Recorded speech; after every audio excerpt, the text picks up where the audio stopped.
Decoding and encoding. What's the difference? What does the process look like in our brain? And how the heck do we teach it?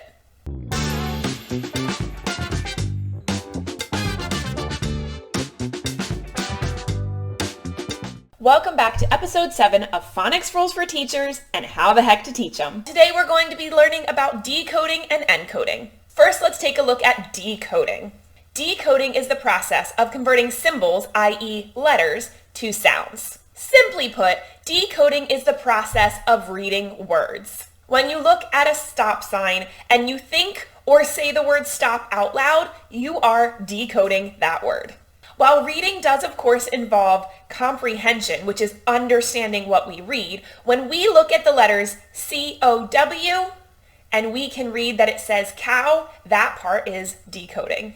What do students need to know in order to be able to decode? Students actually need to know a lot of different things in order to be able to decode a simple word. First, students need to understand that letters represent sounds. They also need to be able to orally produce those sounds. Then, they also need to know which letters represent which sounds, and then be able to slide those sounds together to say the word. As students learn to decode more and more words, they need to understand more and more letter-sound relationships.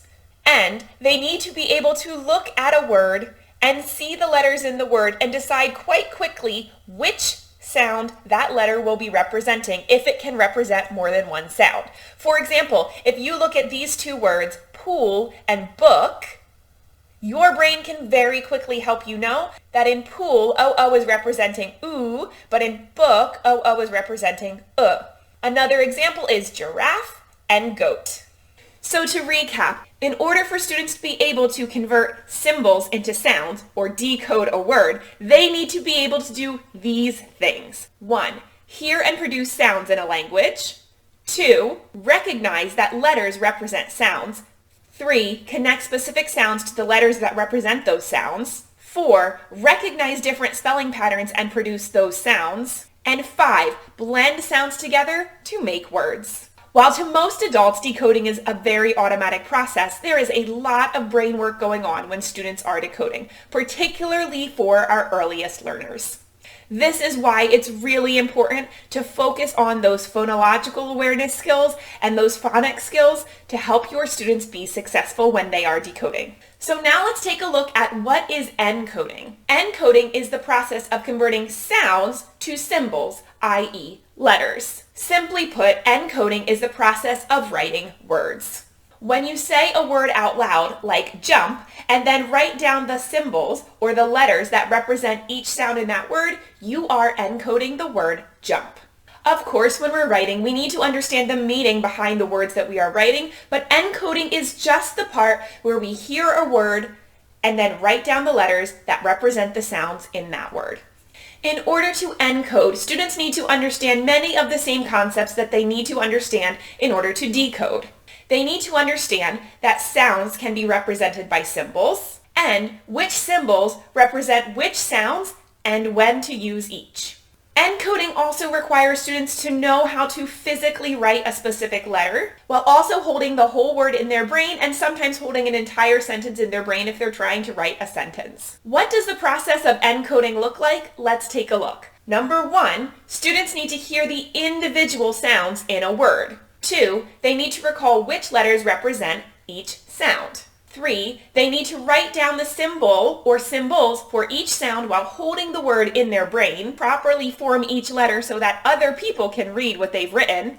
And 5, they need to look at what they've written and make sure that it makes sense within the patterns of the English language that they have learned so far. As you can see, decoding and encoding, while very automatic for adults, takes a lot of brain work and a lot of brain power for children. And the reason that it's automatic for adults is because we have done it many, many times and the process has become automatic. We have learned the code of the English language. That's why it's called decoding and encoding, because the English language does follow a specific code, a specific set of rules that allow us to know what we're reading and what we're writing. Students need to have strong decoding skills, because if they can't read the words on the page and they can't write down the words in their brain, they can't grow as readers and writers. Of course, comprehension, fluency, grammar, sentence structure, all of these things are important for decoding and encoding. But the very first part that they have to have in order to go deeper in these processes is the ability to write the words and read the words. While decoding and encoding are opposites, they are also very much intertwined. And lots of activities that work on decoding can also help students with their encoding, and the other way around as well.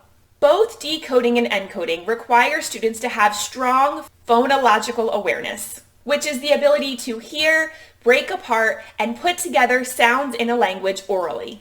They also need to have a strong phonics understanding of the rules of the language and how we use certain letters. And finally, they have to have strong orthographic awareness, which is the actual spelling of the sounds in the language. Oftentimes as a teacher, we might see students with stronger decoding skills or stronger encoding skills, but typically these skills develop together if we are working on both of them in a systematic way. If students are working on reading words with short vowels, at the same time they can be working on learning to write words with short vowels.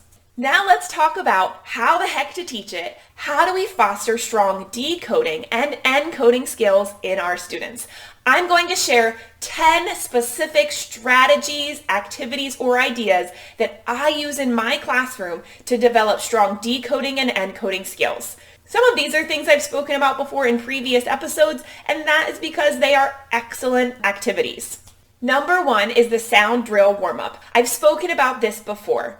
At the beginning of your lesson, take 2 to 3 minutes having your students practice reading the sounds that they have learned so far. I make a very simple Google Slides or PowerPoint with each letter or letter combination we've learned so far. I flick through the slides and students produce the sounds that that letter or letter can represent.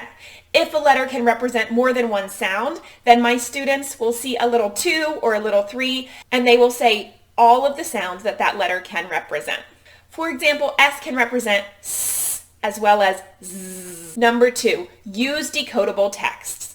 If your students have learned 5 sounds, then the text that you're asking them to read should include just those 5 sounds.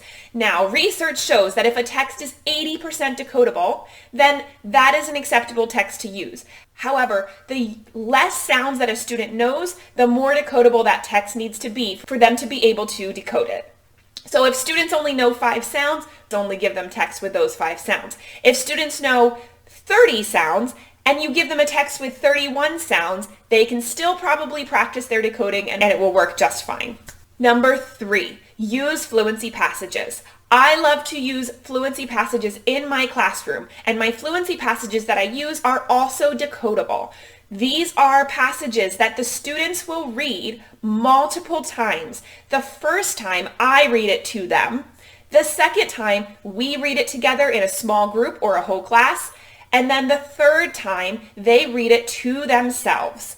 Practicing reading text multiple times will help students get more and more comfortable with the spelling patterns and the sounds that they have already learned. This is a great way to help students with their decoding skills. Number 4, choose your read alouds purposefully. Students listening to fluent reading does help support decoding skills. When students see fluent reading modeled, it is very helpful for them to see what their reading should sound like. In addition, when you are reading to your class, if you come to a word that has a spelling pattern that you're currently learning, stop, look at the word together, and practice decoding it together.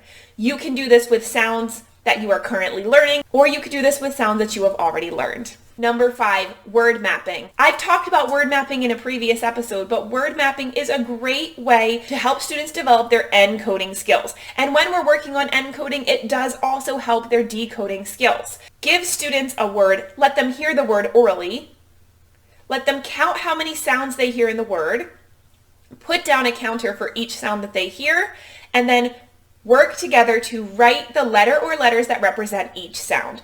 This is particularly helpful with new spelling patterns, but we can also practice this with spelling patterns we've already learned. This can also be really helpful for specific words that students are struggling to remember how to spell properly. Number 6, teach syllable types. I just spent the last 3 episodes talking about the importance of your students understanding syllable types, what the 6 syllable types are, and how the heck to teach it.